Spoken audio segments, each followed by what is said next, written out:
Halo semuanya, perkenalkan nama saya Kastarina Lavenia Sinaga dari kelas X5G, mahasiswa Universitas Indarprasta, program pendidikan ekonomi. Saat ini saya akan melaksanakan salah satu tugas dari dosen profesi kependidikan saya untuk mewawancarai salah satu sosok inspiratif di sekitar saya. Saat ini saya bersama dengan beliau. Kenapa saya memilih beliau sebagai narasumber saya pada wawancara kali ini? Karena seperti yang saya tahu, beliau adalah atasan saya di perusahaan saya dan beliau sudah sukses di masa mudanya. Berikut saya perkenalkan Bapak Septian Dimas Aditya.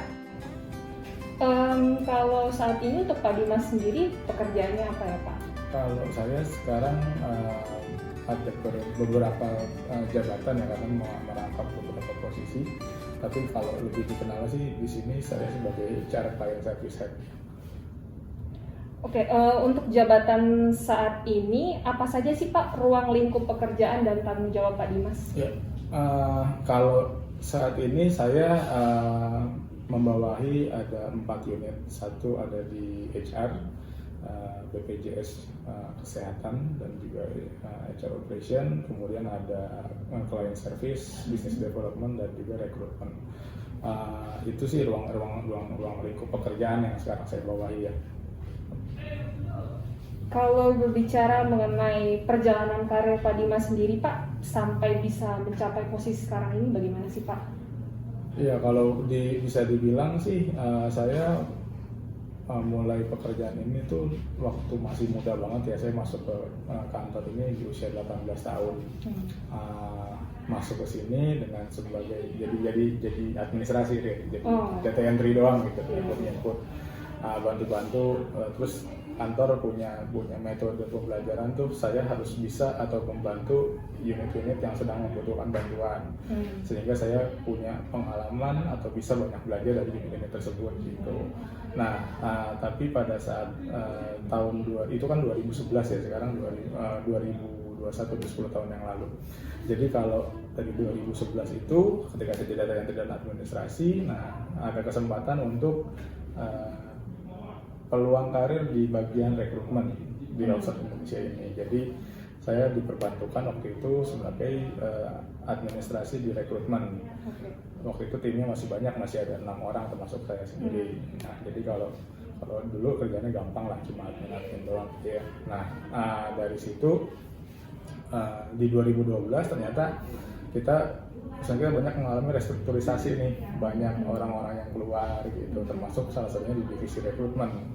Nah, divisi rekrutmen itu sendiri tadinya 6 orang, di 2012 itu lama-lama pada hilang, sisa saya sendiri. Ya, jadi saya waktu itu sendirian di rekrutmen, diminta untuk menangani rekrutmen atau bisa dibilang bertanggung jawab terhadap proses rekrutmen yang terjadi di Outsource Indonesia gitu. Nah, di perusahaan ini. Jadi di tahun tersebut ya sampai tahun 2014 sendirian tuh megang rekrutmen yang tadinya berenam jadi sendiri gitu. Megang administrasi juga.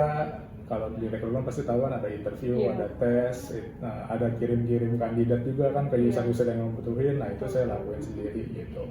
Nah, terus di 2014 kayaknya mungkin kewalahan gitu ya. Ada tambahan, dikasih orang satu untuk bantu di rekrutmen, sampai akhirnya kalau bilang perjalanan karir dari mulai di sana sampai dengan tahun 2017 itu masih di rekrutmen, naik terus lah jadi kepalanya terakhir ya, rekrutmen headnya. Jadi udah bukan tugasnya administrasi lagi, tapi lebih ke arah strategi thinkingnya gimana, terus memastikan operasionalnya rekrutmen itu berjalan sesuai rencana gitu ya, sesuai planning, dan punya target-target juga kan, KPI yang harus dipenuhi.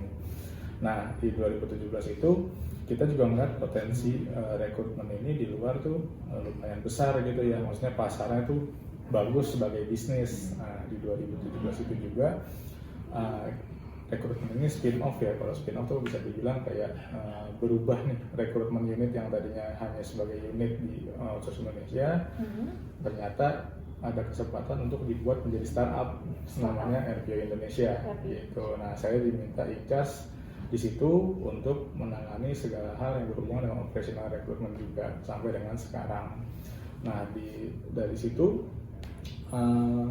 dan di 2018 juga ternyata OI butuh bantuan saya nih di unit yang lain gitu ya. Makanya kalau tadi dibilang ya ada beberapa bagian gitu ya. Artinya di 2018 itu OI butuh bantuan saya untuk bisa dibilang menghandle kerjaan di bagian business development dan client service-nya. Jadi ya kalau bisa dibilang perjalanan karirnya seperti itu sih sampai sekarang. Jadi bisa pegang business development, bisa pegang client service, bisa pegang HR service juga, dan bisa pegang juga recruitment. Oke, selanjutnya saya boleh tahu nggak sih Pak alasan Pak Dimas memilih pekerjaan ini Pak? Nah, kalau bisa dibilang bukan milih ya, tapi malah jatuhnya diceburin gitu. Dijebak.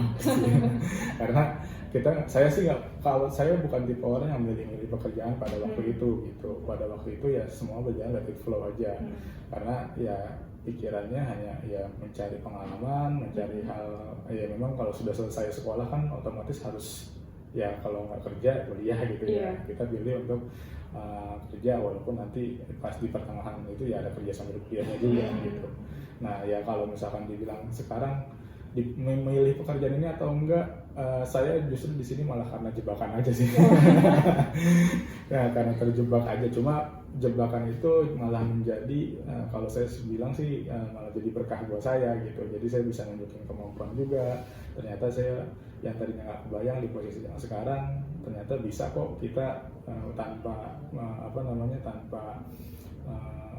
kalau dibilang ya ada sakit-sakitnya juga gitu kan, duka-dukanya, cuman sampai sekarang ya terbukti bisa juga sampai jadi sekarang gitu. Selanjutnya saya mau tanya nih Pak mengenai mulai bekerja pukul berapa dan pulangnya pukul berapa? Ya ini menarik sih. Jadi kalau zaman dulu tuh kita mikirnya kerja tuh pagi sampai sore gitu ya, jam 8 sampai jam 5 atau jam 8 datang jam 5 pulang udah gitu ya. Kerjaan kantoran yang biasa kayak gitu. Ternyata pas dialami ya mungkin kerja dari jam 8 sampai jam 5 hanya berlaku di bulan-bulan pertama kerja gitu. Tapi selebihnya sih ya kalau saya karena mungkin saya orangnya juga agak pekerja keras, ya mungkin ya kalau bisa dibilang paling malam bisa nyampe jam 1, jam 2 pagi. Jam 2 pagi? Dari kantor. Ya kalau ke kantornya sih agak siang gitu ya, jam 9, jam 10. Ya itu paling lambat, paling malam. Cuma kalau rata-rata ya paling saya dari jam 10 pagi sampai jam 9 malam. Oke, kalau di saat pandemi seperti ini Pak, apakah pandemi saat ini mempengaruhi pekerjaan Pak Dimas secara keseluruhan Pak? Iya, kalau kita bilang pandemi sih pengaruhnya bukan hanya di pekerjaan saya, beberapa pekerjaan teman yang lain pasti juga berpengaruh, termasuk juga bisnis ya, karena bisnisnya berpengaruh pasti kita juga terpengaruh. Salah satunya ya yang paling signifikan itu sekarang adalah cara kerja kita.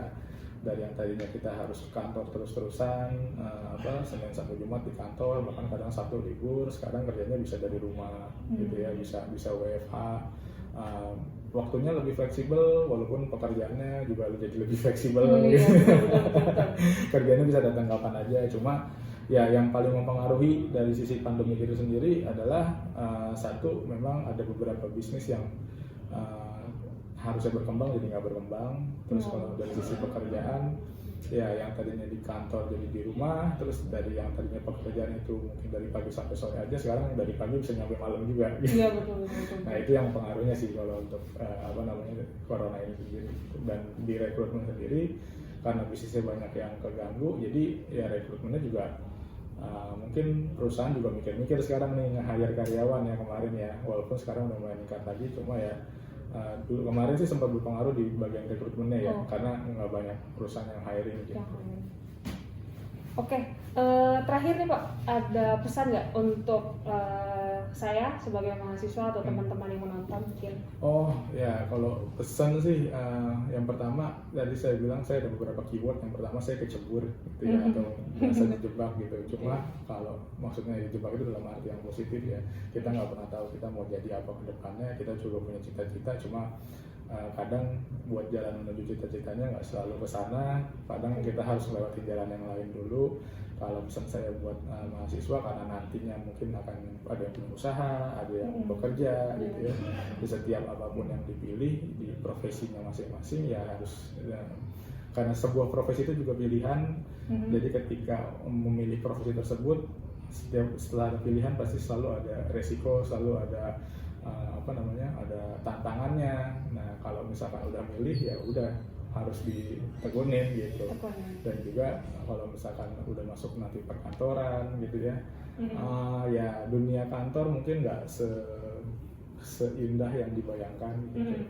Ada banyak ada banyak deadline, tekanan-tekanan, politik, intrik segala macam gitu ya itu bagian dari pekerjaan gitu. Ya, intinya kalau misalkan mau jadi profesi tersebut ya harus siap-siap mental, tahan kerja keras untuk mencapai ya intinya apa yang cita-citakan gitu. Itu sih kalau menurut saya yang buat, karena yang saya lihat nih anak-anak muda zaman sekarang kadang-kadang ya ada masalah dikit pindah gitu ya.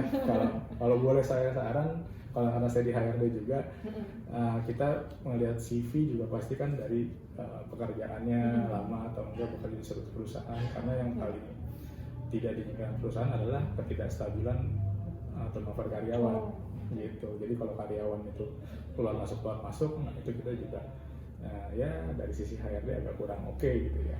Jadi ya kalau misalkan memang tadi udah suatu keputusan dipilih, bekerja di satu tempat adalah keputusan yang dipilih juga, ya coba belajar dari situ, tekunin aja, kerja keras di situ, try hard, ya harusnya sih hasil yang mengkhianati proses gitu ya. Itu aja sih. Oke. Terima kasih Pak Dimas untuk wawancara kali ini, sungguh inspiratif sekali. Semoga karirnya lancar terus, perusahaannya jalan terus, tetap semangat, tetap sehat selalu. Terima kasih untuk teman-teman yang sudah menonton. Selamat sore.